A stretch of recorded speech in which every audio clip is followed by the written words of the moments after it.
Florida Governor Ron DeSantis. Good evening, Governor. Thanks for being with us tonight.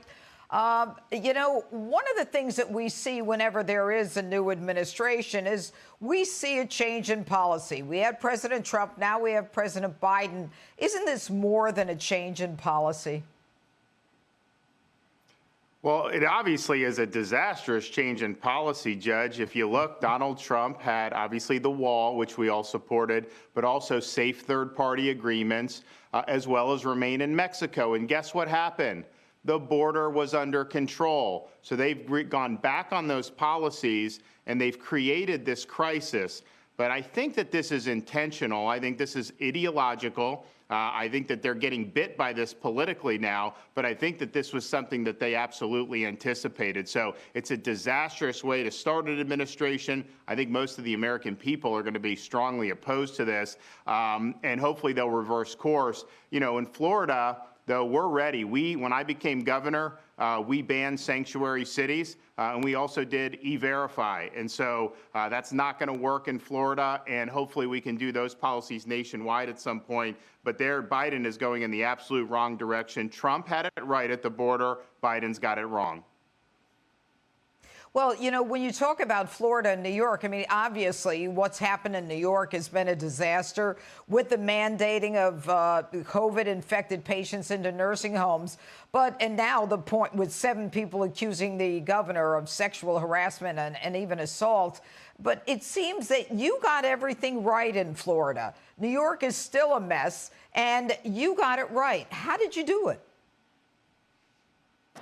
Well, Judge, we just tried to look at the whole society. We wanted to look out for everybody. We viewed this as a virus that was particularly dangerous for elderly people, but not as dangerous for younger people.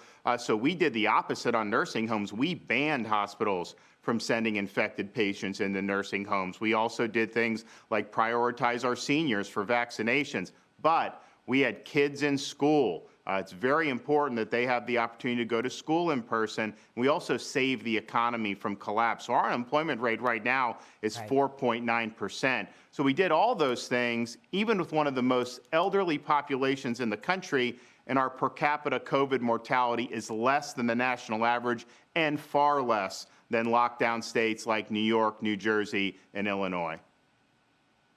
And for that, you deserve a great deal of credit. But, you know, when you say that you saved your economy from collapse, I can't help but think about the $1.9 trillion stimulus package that was just passed this week, where blue states that are not fiscally conservative are being rewarded, and states like Florida are almost being punished because all of your fiscal responsibility is met with, okay, now you're going to pay for the states that can't run themselves.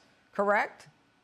Exactly. So we are getting penalized by about $2 billion because we have low unemployment, because we've saved the economy, because also we have lower COVID mortality than a lot of these lockdown states. So what this bill does is it say if you lock down, if you destroyed your state, if you destroyed your economy, and you failed to stop COVID as well, you're going to get a windfall. So some of these lockdown states are getting an extra $1 billion, $2 billion, $3 billion. So it's effectively a transfer of money from states like Florida and Georgia to states like New York, Illinois, and California. It stinks to high heaven. It does. And, you know, this week we saw there was more burning and rioting in Portland. And I know that in Florida, there is legislation that you've proposed or has been passed that has to do with the looting and the Law Enforcement Protection Act, where that kind of behavior won't be tolerated. Yeah, and not only that, Judge, I mean, we're targeting local governments. If they try to indulge in these insane fantasies like defunding law enforcement, the state will take action to defund them as municipalities. And also, if you are involved in rioting or looting or any of this, you're going to jail. You want to talk about bail? We're obviously not going to eliminate bail like these crazy states will do. But if you're involved in a violent assembly, you're not getting bail. You got to stay in jail until you go in front of a judge. And I think that that is going to be a good disincentive. But as we look forward, I think you're going to see more of this around the country, and we're setting the marker down in Florida. We're not tolerating it, and anybody that wears the uniform, don't have any doubt the state of Florida is standing with you. Well, I have to tell you, a lot to talk about. Governor, you should be very proud of what you've done. Governor Ron DeSantis, thanks so much for joining us on Justice Tonight. Thanks, Judge.